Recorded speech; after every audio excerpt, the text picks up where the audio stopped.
नमस्कार दोस्तों, OCN network में आपका स्वागत है। मैं हूं ओमकार चौधरी। कई सवाल हैं, उनके जवाब तलाश करने की कोशिश करेंगे। बड़ा सवाल तो ये है कि क्या पीओजेके पाकिस्तान के हाथों से फिसलने को अब तैयार है हो गया है? दूसरे, क्या आसिम मुनीर के बुरे दिन आने वाले हैं? और कारण हैं इसके, आदि जी बताएंगे आपको।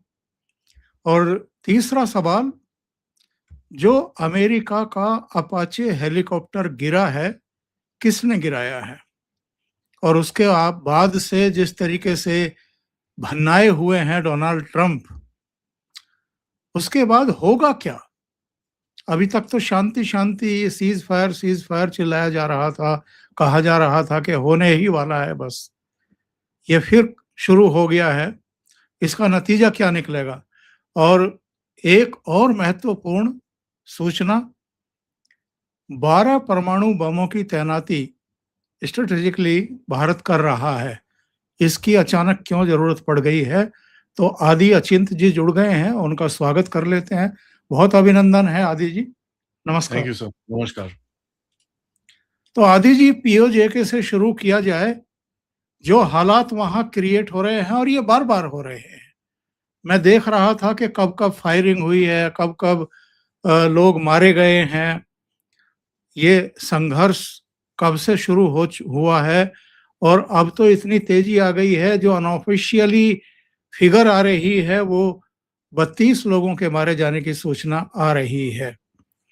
पाकिस्तान अभी भी 11 बता रहा है। तो मैं ये जानना चाहता हूं कि वहां सिचुएशन क्या है और ये क्यों पैदा हुई है, और पाकिस्तान के लिए ये खतरे की घंटी है।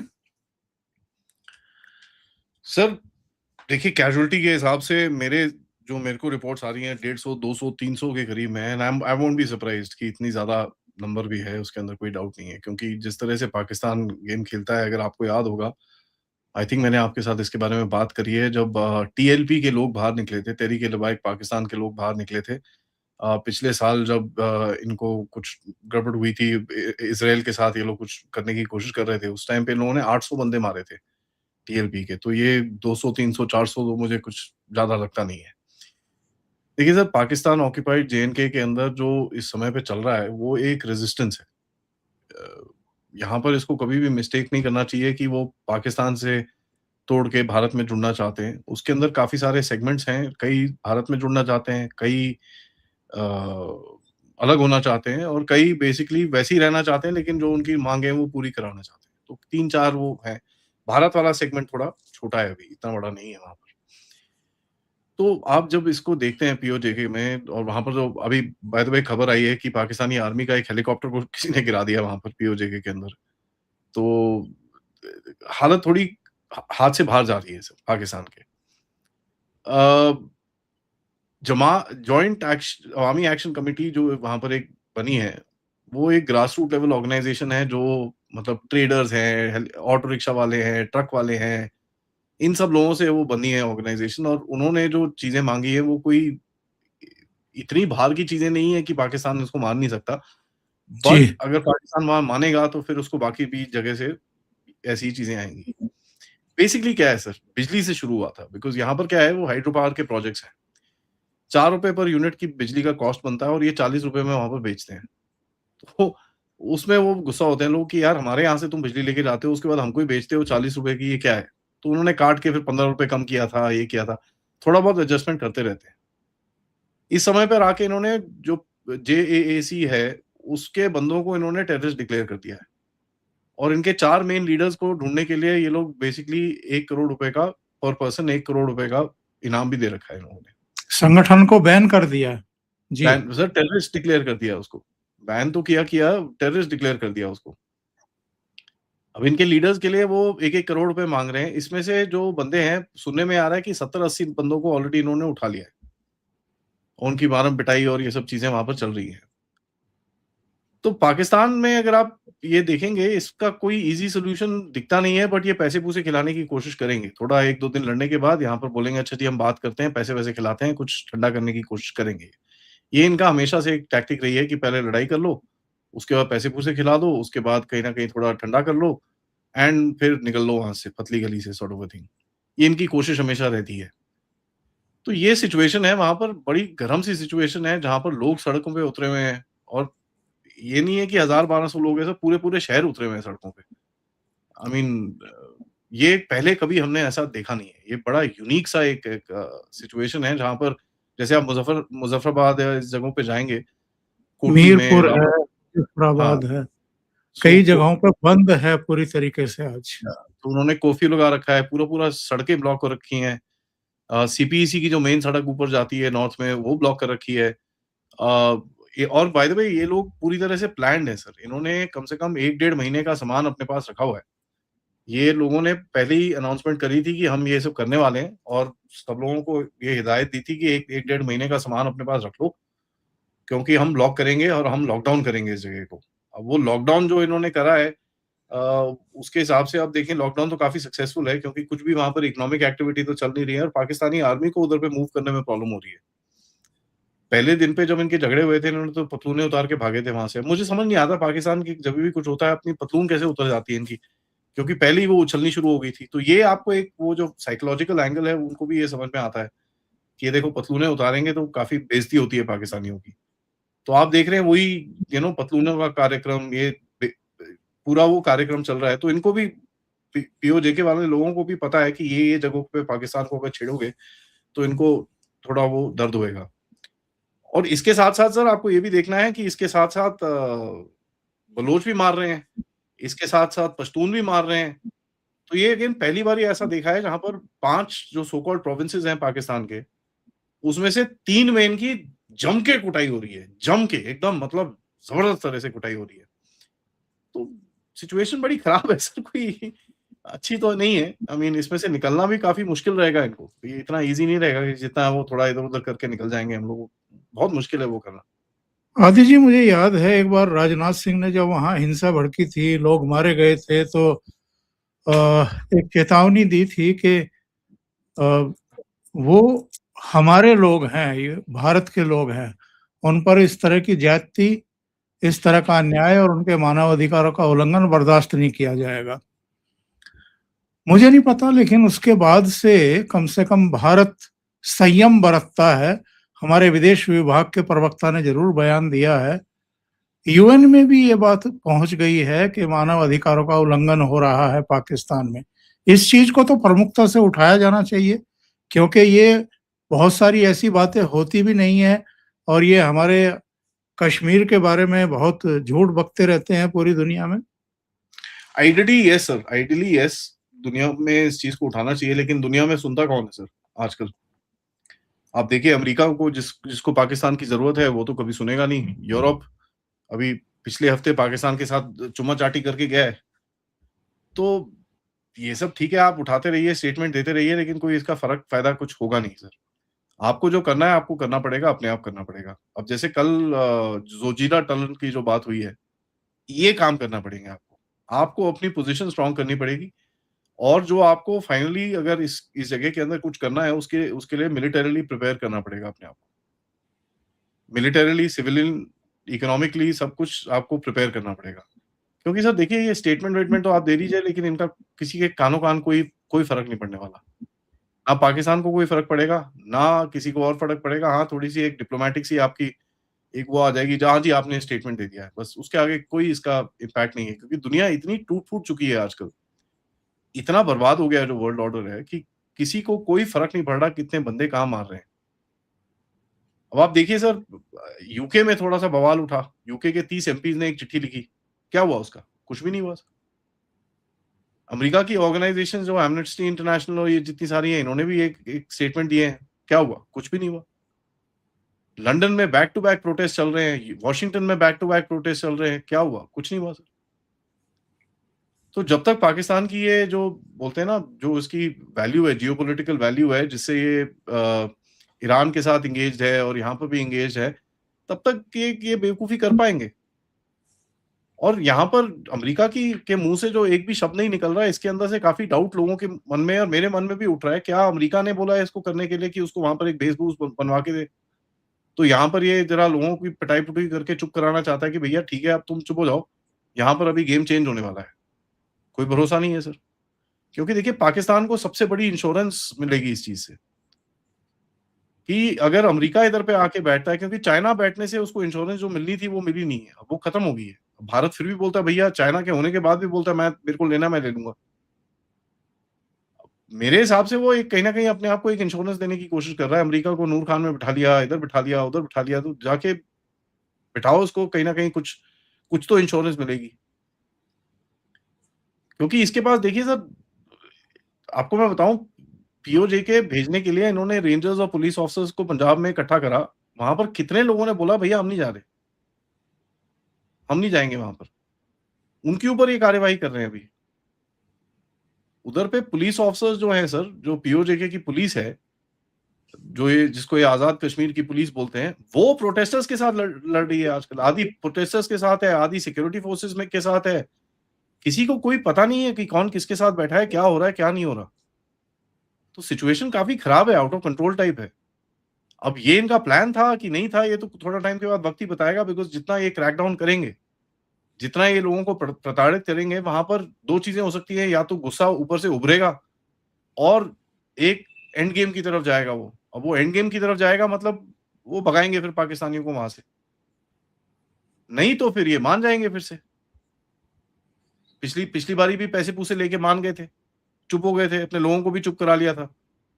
क्या इस बारी जो इनके अंदर गुस्सा है वो चुप होएगा कि नहीं होएगा, ये अभी हमको देखना है। अभी तक जो दिख रहा है, और ये बाय द वे सर इसको हो गए 15-17 दिन।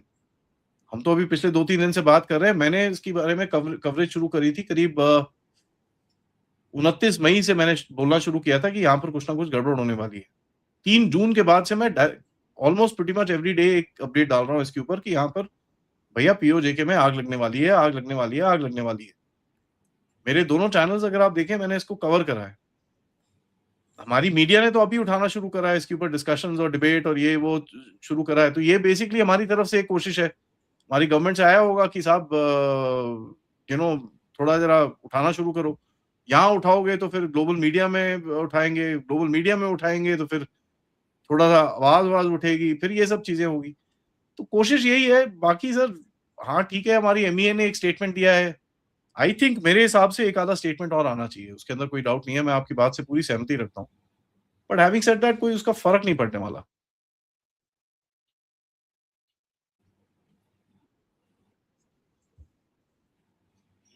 और ये क्या हो रहा है जब मुंह उठाते हैं, अफगानियों को मार डालते हैं आसिम मुनीर। अभी कुछ ही दिन पहले रूस के साथ एक एयर डिफेंस डील हुई है अफगानिस्तान की। ये ताजा जो वारदात हुई है जिसमें 19 लोग मारे गए और कई बच्चे भी शामिल हैं, जिसको लेकर के सवाल भी खड़े हो रहे हैं, मानव अधिकारों का भी अगेन प्रश्न खड़ा हो रहा है। ये बार-बार अफगानिस्तान पर स्ट्राइक करके, एयर स्ट्राइक करके क्या साबित करना चाहते हैं आसिम मुनीर? देखिए सर, अफ़गानिस्तान अभी हुआ क्या है पिछले 2-3 दिन में, ये टीटीपी ने भी इनकी बैंड बजानी बड़ी ज़ोर से शुरू करी है। 1-2 दिन पहले इन्होंने पेशावर में एक हमला किया जिसमें 11 इनके बंदे मारे, और 11 बंदे मारने के बाद इनके 6 बंदे उठा के ले गए टीटीपी वाले। इन्होंने एक ऑपरेशन लॉन्च करा है जिसका नाम है ऑपरेशन खैबर। उस ऑपरेशन खैबर के तहत इन लोगों ने सदर्न पंजाब में हमले करने शुरू करे हैं। कल रात से आज सुबह तक 14 से ज़्यादा हमले हो चुके हैं सदर्न पंजाब और केपीके के अंदर, 14 से ज़्यादा। अब आप सोच लीजिए सर, यहाँ पर एक जगह पे छोटा-सा पटाखा बजता है, पूरा देश हिल जाता है, और वहाँ पर 14-15 हमले रोज़ के होते हैं। कोई नहीं यार, ठीक है, बल्ले-बल्ले, कोई टेंशन नहीं है। तो आप इसको देखें, उसको उस कॉन्टेक्स्ट में डालना पड़ेगा कि जभी भी टीटीपी इस तरफ कुछ करती है, तो ये लोग अफ़गानिस्तान की तरफ हमला करते हैं वापस। क्योंकि ये बोलते हैं कि भई टीटीपी को अफ़गानिस्तान सपोर्ट कर रहा है, जो सही है, अफ़गानिस्तान सपोर्ट कर रहा है, लेकिन टैक्टिकल ऑपरेशंस में वो नहीं सपोर्ट करते। टीटीपी को इनकी ज़रूरत नहीं है कि डे टू डे के चीज़ों में चाहिए उनको। वो उनके पास अपने आप सब कुछ चीज़ें हैं सर, और वहाँ पर पूरा इकोसिस्टम है पाकिस्तान के अंदर, बंदूकों का, एम्युनिशन का और ये सब चीज़ों का, जिसमें आई मीन जहाँ पर ये केपीके की बात कर रहे हैं, केपीके में पाकिस्तान का कंट्रोल ही नहीं है। तो अगर आप इस सिचुएशन को देखें तो इनको कहीं न कहीं तो गुस्सा निकालना ही है। तो ये जाके ज़रा पत्तिका के अंदर, कोस्ट के अंदर, कुनार के अंदर, जो एकदम बॉर्डर के ऊपर है, वहाँ जाके ये एयर रेड करके आ जाते हैं, बच्चे मार के आ जाते हैं फिर से। और अफगानिस्तान को ये पता है सर कि ये बार-बार यही कर रहे हैं। तो रशिया के साथ जो डील हुई है सर, इससे वही है, कहीं न कहीं वो हिंट्स आ रहे हैं कि भई कुछ एयर डिफेंस लेने की कोशिश कर रहे हैं लोग। कोई एक सिस्टम आ जाए जो काबुल, कांधार के ऊपर, मेन सिटीज़ के ऊपर एटलीस्ट लगा सकें, ताकि अगर पाकिस्तान इस तरफ कुछ करे तो एटलीस्ट उनको एक कॉस्ट दे सकें। दूसरा मेरे हिसाब से शोल्डर फायर्ड वेपन्स के ऊपर कुछ बात चल रही है। अभी 2-4 दिन पहले बलूचिस्तान के अंदर भी एक जगह है नल, खुजदार डिस्ट्रिक्ट के अंदर, वहाँ पर एक पाकिस्तानी आर्मी का एक अटैक हेलीकॉप्टर को गिरा दिया इन लोगों ने, और वही शोल्डर फायर्ड मिसाइल से उन्होंने गिराया है। तो वेपन्स की तो कुछ बात है सर, एंड यहाँ पर देखिए, मैं कुछ किसी तरफ हिंट नहीं करना चाहता, लेकिन आप भी कोई चुप तो बैठोगे नहीं, आप भी उल्टे काम करोगे इसमें, ठीक है? अब क्या करेंगे, कैसे करेंगे, क्या नहीं करेंगे, वो मोदी जी हमको व्हाट्सएप तो भेजने नहीं वाले। बट आपको 2 इन 2 चार्ज करना ही पड़ता है। देखिए, अगर आपका दुश्मन है, तो वो आपके साथ उल्टे काम कर रहा है, तो आप भी उसके साथ उल्टे काम करोगे, इतना। और ये मोदी के टर्म से नहीं है सर, ये तो शुरू से होता है, हमेशा होता है, कोई इसमें वो बात नहीं है। मोदी जी के आने के बाद थोड़ा ज़्यादा होना शुरू हो गया है, उसके अंदर कोई डाउट नहीं है। थोड़ा वही जो बोलते हैं ना, एकदम लेवल इंक्रीज़ हो गया है। तो ये इनको भी पता है पाकिस्तानियों को कि इनकी ये जो मूवमेंट स्पेस है, स्ट्रैटेजिक स्पेस है, ये थोड़ी ढीली हो रही है। एंड ये दूसरा क्या होता है सर, टॉपिक चेंज करने की भी कोशिश होती है। इनकी अपनी मीडिया के अंदर जहाँ पीओजेके की बात चल रही होगी, इन्होंने अभी ये करके टॉपिक चेंज कर दिया कि देखो हमने अफगानिस्तान को जाके ठोक दिया, अफगान हमारे पे आंख उठा रहे थे भारत के बोलने से, और हमने जाके उनको ठोक दिया। ये तो वो एक नैरेटिव करने की बात करते हैं ये लोग। इनकी कोशिश वही है, और आप इनकी मीडिया को देखेंगे आपको ये दिखेगा। सुबह से ये लोग अभी अफगानिस्तान की तरफ फोकस करना शुरू कर दिया है, इन्होंने पीओजेके पे अपना फोकस पूरी तरह से हटा दिया है। तो ये कोशिश इनकी ये रहती है कि किसी तरह से नैरेटिव को चेंज करें, और किसी तरह से जो फोकस पूरा इस तरफ आ रहा है, उसको चेंज करके कहीं और लेके जाएँ। क्या लगता है आपको, आसिम मुनीर कितने समय के लिए अभी स्वच्छंद तरीके से, मनमाने तरीके से ये सब करते रहेंगे, या बहुत हो गया, समय पूरा हो गया, और जैसे जियाउल हक का, जैसे दूसरे जनरल्स का हश्र हुआ, वैसी ही दुर्गति को प्राप्त होंगे ये भी? एंड तो वही होगा सर इसका भी, बट पाकिस्तान में एक चीज है सर, बड़ा टॉलरेंट सी सोसाइटी है। इन द सेंस वो ये प्रताड़िता सहन करने की सहनशीलता बहुत ज्यादा है इनके अंदर, बहुत ज्यादा है। और ये बार बार करते हैं सर। इन्होंने पंजाब में बंदे मारे, इन्होंने बलूचिस्तान में बंदे मारे हैं, इधर केपीके में मारे हैं, इधर पे मारे हैं, उधर पे मारे हैं, हर जगह इन्होंने बंदे मारे हैं, इन्होंने अपनी आर्मी के बंदे मारे हैं। इतने मरते हैं रोज इनके, बट कभी भी आर्मी के अंदर से कोई बवाल नहीं उठा है। बवाल तब उठेगा सर जब आर्मी और आईएसआई के बीच में पंगे शुरू होंगे, और वहां पर मेरे को अभी दिखता है कि कहीं ना कहीं कुछ गड़बड़ होती हुई दिख रही है, क्योंकि जिस तरह से आईएसआई की तरफ से, आईएसआई का काम ये होना चाहिए कि जितने भी अटैक्स हैं उनके ऊपर, उनके बारे में पहले उनके पास चीजें हो, तो इंफॉर्मेशन हो, ताकि वो बचा सके उसको, वो कर नहीं पा रहे हैं। ये तो बड़ी क्लियर सी चीज है कि आईएसआई का जो एक मेन मैंडेट है कि पाकिस्तान के अंदर बाहर की जो सुरक्षा है उसको ध्यान देना, वो कर नहीं पा रहे हैं। हमारी तरफ से भी देखिए अननोन गनमैन और ये सब चीजें जो चल रही हैं, इसका कहीं ना कहीं ब्लेम तो आता ही है कि यार हो क्या रहा है भाई, बंदे ठुक रहे हैं, कहीं रोको इस चीज को, क्या हो रहा है, ये बंद करो इसको। वो हो नहीं पा रहा। तो कहीं ना कहीं अभी 1-1.5 हफ्ता पहले मैंने रिपोर्ट करा था सर, एक 408 करके एक बटालियन है मिलिट्री इंटेलिजेंस की, जिसके अफसरानों को बुलाया इसने वहां पर मिलिट्री इंटेलिजेंस के हेडक्वार्टर में, वहां पर ब्रीफिंग शीफिंग करी है कि भाई साहब जरा आईएसआई में जाके तुम जरा फोलफाली करो, ये क्या हो रहा है। तो ये आईएसआई के अंदर घुसे हैं, वहां पर कोई 4-6 अफसरों को इन्होंने मतलब लाइन पे लगाया है। और ये हुआ था, आपको याद होगा, जब साइफर निकला था इमरान खान का, वो कहीं से तो लीक हुआ ना सर। तो ये बड़ा गुस्सा हुआ था उस टाइम पे, एंड उसमें फिर आईएसआई के अफसरों के ऊपर थोड़ी सी अब देखिए, आपको ये जान के हैरानी होगी, मिलिट्री इंटेलिजेंस वाले अपनी इंटेलिजेंस सर्विस जो आईएसआई है उसके ऊपर नजर रखे बैठे हुए। तो ये जो बोलते हैं ना, ट्रेन की पटरी पटरी उल्टी है और गाड़ी सीधी चल रही है, ये वही कुछ हालत है। अब क्या आईएसआई इस पे रिएक्ट करके कुछ करती है कि नहीं करती, ये टाइम बताएगा। क्योंकि देखिए सर, आईएसआई का भी जो अभी आप देखेंगे जिस तरह से उसके हाथ भरे हुए हैं पूरी तरह से, चारों तरफ उसके ऊपर अभी हमले चल रहे हैं, तो ऑब्वियसली उसकी भी कैपेसिटी जो है वो करने की कैपेसिटी जो है वो कम है। एंड इस टाइम पे जो उनके पास कॉन्टिनेंटल थ्रेट है, एक भारत से थ्रेट है, अफगानिस्तान से थ्रेट है, ईरान से भी कुछ हो सकता है, तो वहां पर भी काफी रिसोर्सेज इस टाइम पे जा रहे हैं इनके। काफी जो सामान है, काफी जो इनका बैंडविड्थ है वो उधर पे भी जा रहा है। तो इनके पास भी इतना वो नहीं है। एंड आसिम मुनीर का ऐसी कुछ होगा टेढ़ा मेढ़ा सा, बट मैं नहीं चाहूंगा सर। मैं चाहूंगा कि उसको थोड़ी सी, मतलब वो ठीक ठाक रहे, क्योंकि वो बहुत बढ़िया काम कर रहा है हमारे लिए सर। पाकिस्तान की जो हालत इसने करी है 2-3 साल के अंदर, अब वो हमको 10 साल लग जाते हैं यही करते-करते। तो उसने इतना बढ़िया काम करा है, तो हम क्यों चाहेंगे कि उसको उसको कुछ हो? और अब जरा आदि जी ईरान की तरफ चलते हैं। क्या हुआ है अचानक? अचानक तो नहीं, संघर्ष की खबरें, हमलों की खबरें, स्ट्राइक की खबरें बीच-बीच में भी आ रही थी। मीडिया में उस तरीके से आनी बंद हो गई थी। वरना इज़राइल पर भी अटैक हो रहे थे, ईरान में भी अटैक हो रहे थे, लेकिन वो चीज़ें बाहर नहीं निकल रही थी। अचानक अपाचे गिरा अमेरिका का, तो फिर सुर्खियां बननी शुरू हुई। और मैं देख रहा था, अगर मैं गलत नहीं हूं, महत्वपूर्ण ड्रोन से लेकर के और आपके F-16, A-10, MQ-9 जो इनका ड्रोन है, कुल मिलाकर के अब तक 42 काम आ चुके हैं अमेरिका के भी। ये 43 हो गया सर, ये मिला के। हाँ, तो ये जो है, ये तो अमेरिका की बहुत भद नहीं पिट रही है, और एक युद्धपोत में आग लगने की खबरें भी अब सामने आ चुकी हैं। तो ये सब ऐसे ही थोड़ा हो रहा है। वैसे तो ये अपने आप को अजेय बताता था कि हम पर कोई आँख उठा ही नहीं सकता है। हमारे पास तो ऐसे हथियार हैं, हम तो इतना सुपर पावर हैं और हम दूसरों को तबाह कर सकते हैं, हमारी तो कोई तबाही हो ही नहीं सकती। तो इनकी मार्केट भी खराब हो रही है। सर वो बात तो है, उसमें कोई डाउट नहीं है।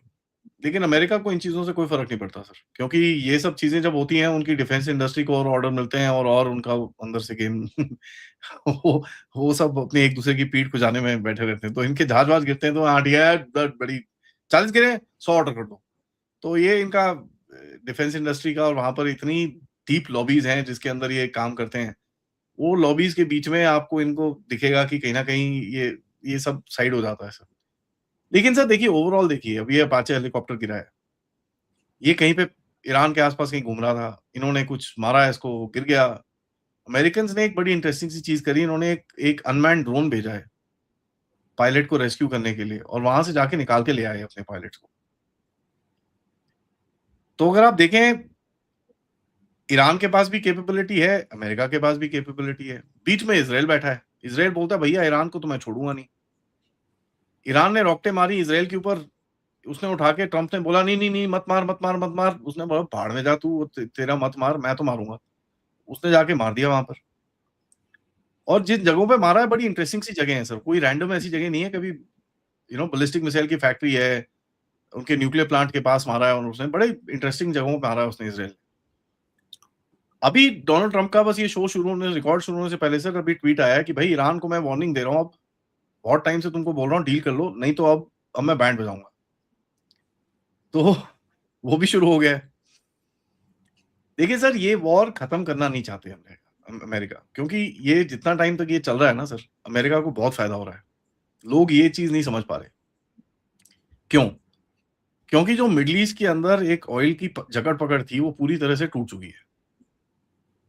अब दुनिया के अंदर अगर ऑयल का कोई सेंटर है, वो मिडल ईस्ट नहीं है सर। वो है रशिया, वो है अमेरिका, कनाडा, वो है साउथ अमेरिका, और थोड़ा बहुत अफ्रीका बाहर निकल रहा है। उसके बाद उसके बीच में कहीं पे मिडल ईस्ट बैठता है। पहले जभी भी हम तेल बोलते थे, तो मिडल ईस्ट का नाम ही निकलता था बस। गल्फ कंट्रीज़ हैं, अरब नेशंस हैं, वो तेल देती हैं। बाकी और किसी का कोई नाम नहीं लेता था। हमारे दिमाग में एक वो सेट था। इससे क्या हुआ है सर, जो वेस्ट एशिया में जो देश थे उन्होंने अमेरिका के डोमिनेंस को थ्रेटन करना शुरू करा कि भैया अगर आप हमारी नहीं सुनोगे तो हम आपका तेल डॉलर में नहीं बेचेंगे। इन्होंने वो पूरा तोड़ दिया है, पूरा गेम तोड़ दिया है उससे, और इससे इनको फायदा हो रहा है सर। 80-90 रुपए, 90 डॉलर इस टाइम पे 90 से ऊपर ही चल रहा है तेल का भाव। तो अमेरिका अगर 13-20 बिलियन बैरल बेच रहा है, 13-15 मिलियन बैरल दिन के बेच रहा है, तो उसको तो फायदा फुल पावर हो रहा है। साउथ अमेरिका में सर देख लीजिए, वेनेजुएला है, वेनेजुएला से फिर वही अमेरिका आ जाता है। कनाडा है, कनाडा की जो तेल की जो इंफ्रास्ट्रक्चर है सर, 56% अमेरिका की कंपनीज ओन करती हैं, तो उसको वहां पे भी फायदा हो रहा है। यूरोप पूरी तरह से उसके ऊपर डिपेंडेंट हो जाएगा थोड़े टाइम पे। आपको भी लेना पड़ रहा है वहां से एलपीजी और ये सब चीजें आपको लेना पड़ रहा है, क्योंकि दुनिया में भी इस टाइम पे कतर नहीं है, तो कहीं से तो लोगे आप। अभी आप ओमान से लेनी थोड़ी शुरू कर रहे हो, तो आप भी धीरे धीरे करके चेंज कर रहे हो। ओमान से, अर्जेंटीना से, अभी अदानी साहब की वहां पर 10 साल की डील हुई है गैस के लिए, वहां पर अर्जेंटीना में। वेनेजुएला की प्रेसिडेंट यहाँ पर आई हुई थी। तो एक ऑल्टरनेटिव एनर्जी स्ट्रक्चर जो बोलते हैं ना, एक अलग सा एनर्जी का स्ट्रक्चर उभर रहा है, और अमेरिका को ये बहुत सूट करता है सर। प्लस दूसरी चीज क्या है सर, अगर ईरान पूरी तरह से सीधा हो जाता है, तो यहां पर कोई, कैसे बताऊं सर, कोई थ्रेट नहीं बचता। अगर कोई थ्रेट नहीं बचता तो अमेरिका के इतने सारे जो बेस है यहां पर, वो क्या करेंगे? तो बिल्कुल। कभी चाहेगा नहीं कि ईरान पूरी तरह से टूट जाए, अधमरा टाइप छोड़ दें, ताकि वो जो एक उसका रिक्वायरमेंट है अमेरिका की इस रीजन के अंदर, वो बनी रहे। इसका, इन सबका मेन टारगेट चाइना था सर। अब चाइना की इसने बैंड अच्छे से बजा दी है, उसमें कोई डाउट नहीं है, क्योंकि जो चाइना का एक फ्री फंड में वो इधर से उधर से तेल तूल ये वो कर रहा था, सारा कुछ उसने तोड़ दिया पूरा। इस समय पर चाइना के तेल का कंजम्पशन कम हो गया है, और इसको एक इकोनॉमिक फिनोमेनन बोलते हैं सर, डिमांड डिस्ट्रक्शन का, कि जब आपके पास हो ही ना तो दिस थिंग। अब लोग बोलते हैं वो जी चाइना के पास इतना स्ट्रेटेजिक रिजर्व है। सब रिजर्व रखने के लिए होता है रिजर्व यूज करने के जी लिए नहीं जी। होता। आप जहां स्ट्रेटेजिक रिजर्व में यूज कर रहे हो, मतलब आपके अंदर क्राइसिस आ रही है। बिल्कुल। कुछ समय पहले जब थोड़ी सी टेंशन थी भारत के अंदर, आपने अपना रिजर्व खोल के रिजर्व यूज करना शुरू करा था, तभी सब लोग इधर उधर, ओए बड़ी हेल, क्या हो गया क्या हो गया। मोदी जी ने भी बोला ठंडे हो जाओ ठंडे हो जाओ। अब पिछले 10-12 दिनों में आपने अपने रिजर्व को बैलेंस करा है, आपका रिजर्व वापस अब बढ़ना शुरू हो गया है। पहले 60 दिन बोलते थे, अब 70 दिन बोल रहे हैं, तो 10 दिन का और एडिशनल आपके पास आ गया, मतलब 50 मिलियन बैरल आपके पास एक्स्ट्रा पड़ा है इस टाइम पे। सो कहीं ना कहीं देखिए आप, जो ये जो जियोपॉलिटिकल सिचुएशन है, वो उसमें ये लोग चीज बोलते हैं, ये जो गिर रहे हैं जहाज, ये एक्सेप्टेबल कॉस्ट मानते हैं इसको। बट ये एक एनालिसिस है। दुनिया के सामने क्या है? दुनिया के सामने तो अमेरिका लल्लू बन के बाहर निकला है कि यार देखो जहाज भी गिर रहे हैं इसके, साला जीता भी नहीं, एम ही चूचाए करता रहता है। वो भी बात ठीक है, उसके अंदर भी कोई गलती नहीं है। तो आप अगर देखें कि ये जो यहाँ पर चल रहा है सर, ये टॉक टॉक फाइट फाइट है। ठीक है, बात भी करेंगे, लड़ाई भी करेंगे। क्योंकि देखिए सर, ईरान के पास इस टाइम पे जो तेल था, पहले ईरान वॉर के बीच में जो तेल बेच रहा था सर, 2.5 मिलियन बैरल तक उसका चले गया था पर डे, 25 लाख बैरल दिन के। आज उसका तेल का एक्सपोर्ट 2 लाख बैरल पे है। 2 लाख, 10% आगे गिरा है उसका। तो उसकी भी हालत थोड़ी खराब है इस टाइम पे। तेल स्टोरेज की कैपेसिटी नहीं है उसके पास, कहां पर रखेगा वो इतना सारा? और आप तेल के उसको बंद नहीं कर सकते। अगर आपने एक बारी, सर आपका म्यूट है सर। मैं कह रहा हूं कि समुद्र में भी आप कितना बहाएंगे। भाया था सर, लोगों ने फिर बोला, कुवैत के वहां पर पहुंचा था तेल, खर्ग आइलैंड के आसपास बहा रहे थे लोग। फिर लोगों ने, ओए ये ना करो। फिर वो अभी इधर उधर डाल रहे हैं, कहीं कहीं गड्ढा खोद के, कहीं कुछ करके, they are doing all sorts of things. पुराने पुराने इनके पास जो शिप्स पड़े हुए हैं, उनको सील साल करके दे आर उसके अंदर डाल रहे हैं लोग चीजें। अब सर इम्पैक्ट तो होता है, जो भी कह लो। ईरान के पास इतना दम नहीं है कि वो इंडेफिनेटली खड़ा रहे अमेरिका के सामने, इतना दम नहीं है उसके पास भी। चाइना घुस नहीं रहा, रशिया अपना वहां पर फंसा हुआ है। तो कहीं ना कहीं सिचुएशन कोई इतनी अच्छी नहीं है सर। ना ईरान के लिए इतनी अच्छी है, ना अमेरिका के लिए इतनी अच्छी है। बट अमेरिका बैठा रहेगा यहाँ पर क्योंकि उसको फर्क नहीं पड़ता इन चीजों का। तो ये चीजें चलती रहेंगी सर। अभी सर हफ्ते 2 हफ्ते में एक दूसरे के ऊपर एक आधा मारेंगे, कुछ करेंगे। मेरे हिसाब से अगर ये अभी खत्म भी हो जाता है, थोड़ा पीछे भी हट जाते हैं, कुछ डील भी हो जाती है, ये वॉर बैटल चाहे खत्म हो जाए, वॉर खत्म नहीं होगी सर। टेंशन रहेगी इस रीजन के अंदर।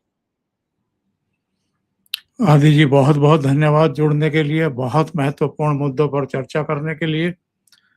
दर्शकों को भी मुझे लगता है कि ये चर्चा अच्छी लगी होगी। अगर लगी है तो लाइक का बटन दबा दें, वीडियो को शेयर कर लें और अभी तक चैनल सब्सक्राइब ना किया हो तो जरूर कर लें। आदि जी के चैनल का नाम है डेफ टॉक्स बाय आदि, उसको भी सहयोग करें और सब्सक्राइब करें। बहुत बहुत धन्यवाद। नमस्कार। नमस्कार सर।